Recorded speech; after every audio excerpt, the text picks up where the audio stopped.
Pow, pow. Yeah, thank you. I mean, yes, it's our final episode, and everything is a bang. This episode, we're kind of leaving it with a bang. And as you know, the Bantu Hour is the home of African comedy. And tonight, this next guy, I don't know, we had to find him. It's like, archaeologists had to go dig him out, find him. This is like, you guys are in for a treat, man. This is like one of my favorite comedians in South Africa. Please put your hands together and welcome for the first time on the Bantu Hour, Mr. Eugene Khosa!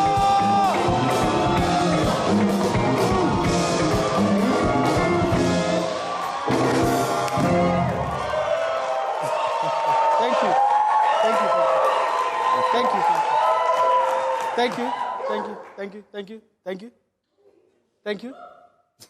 Human iPod. I want this actor. No, I'm good. Okay. Yeah. I enjoyed pretending. I like potato salad. And I'm like, it's just mayonnaise and potato. Even potatoes don't get respect from other vegetables. But just because you added mayonnaise, now I must say, auntie, auntie. You are lazy. Try other things. Mix veg, put it in the bag. Then now you boil it. Now I must say, it's delicious. Everything that we're eating on Sunday lunch, on Christmas is lazy. Rice, you just add water, you leave it there, come back after 20 minutes. Now I must say it's delicious. You are a liar. I can't do this. Then people pray. People pray when you bring food, because I had it at my house this time. Then my aunt insists on praying. She insists on praying for everything. But because this time, I tricked her. I bought asparagus. Because when she prays, she quotes every salad there. Because usually she'll be like, Sibonga, a potato salad, Lena, na le coleslaw, siyayibongela. Na kune spatawas, sikhona la. Spatawas. Yiphi spatawas la? Ne pustus na siyayibona, icouscous. That's how it happens. We lie, we pretend. Then we act like we like our grandmothers. No one really likes their grandmother. It's just because they've been around for too long. Then you've learned to accept them. They're like the tree that's outside.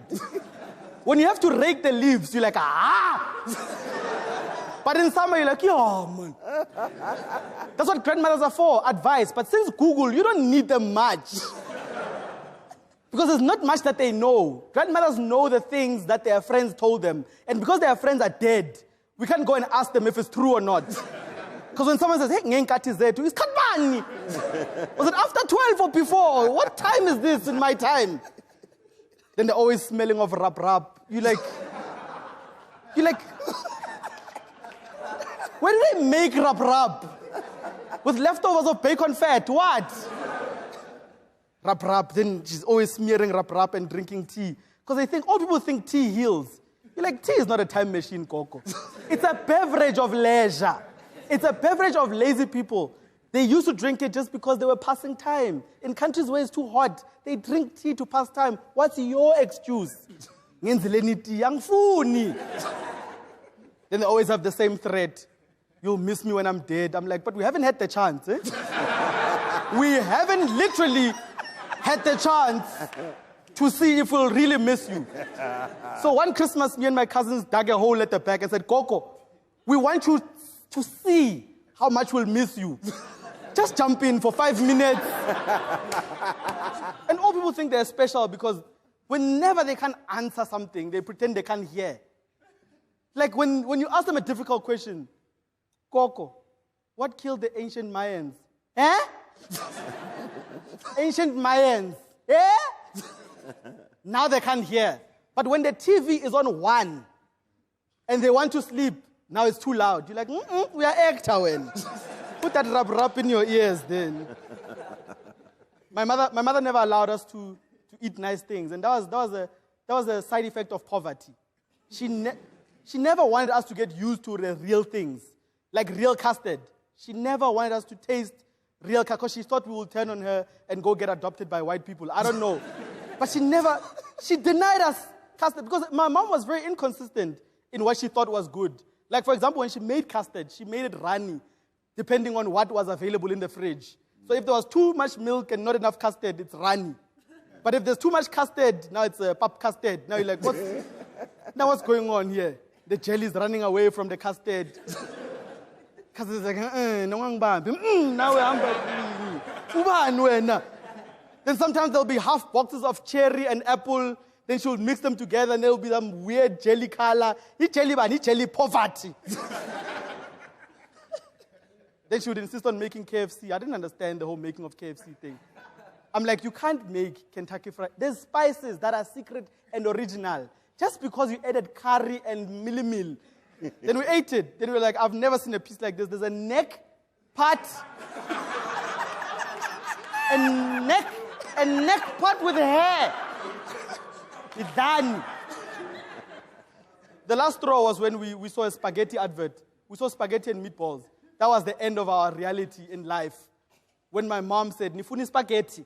We were like, yeah, but we want to also try spaghetti and things. Then she said, Nifuni spaghetti. They were like, yeah, we want spaghetti. And she dished up pap. She waited for it to get cold. And she took a grate and like, angizodlala abantwana.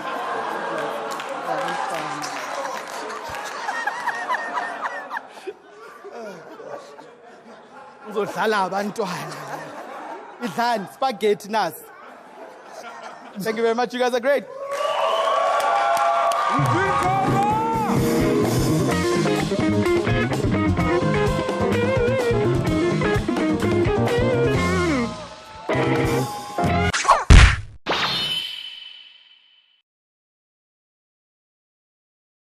Awareness. We're here. As you know, I mean, I've said this probably like now 53 times, but yes, this is the home of African comedy, African stand-up comedy as well. And this next man, he's one of my favorite comedians, funny guy, also a very nice human being. I mean, you might know him as Shampoo, but please welcome onto the Bantu Hour, Mr. Seemise.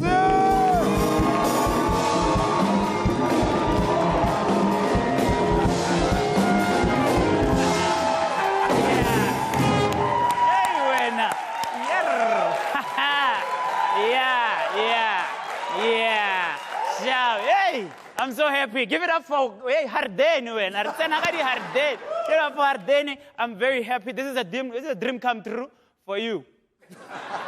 It's happy. It's the first time I do comedy on top of a carpet. Who am I? Carpet. I'm used to Thapelo. Go to Pretoria. Hey, give it up for Brahu. Make some noise. Yeah. Huh? I'm gonna put it on my CV. Comedy with ancestors. Yeah. Yeah. Welcome to my life, people. White people at home who are watching, I like to tell you in advance from here. White people at home and white people here. We as black people in general, English to us is like airtime. Sometimes we run out. In Alufela, we run out. We'll be speaking and there'll be a voice here. You have 2 words remaining. 2 words. So don't even mess with that. English can run away. I heard we're talking about football, Brahu. Bagania, make some noise. Bagania. Yeah. Okay, yeah. So, Lembora bang. I am Bora. That team is the only team, Brahu, that does not support disability. Because if you lose one arm, it's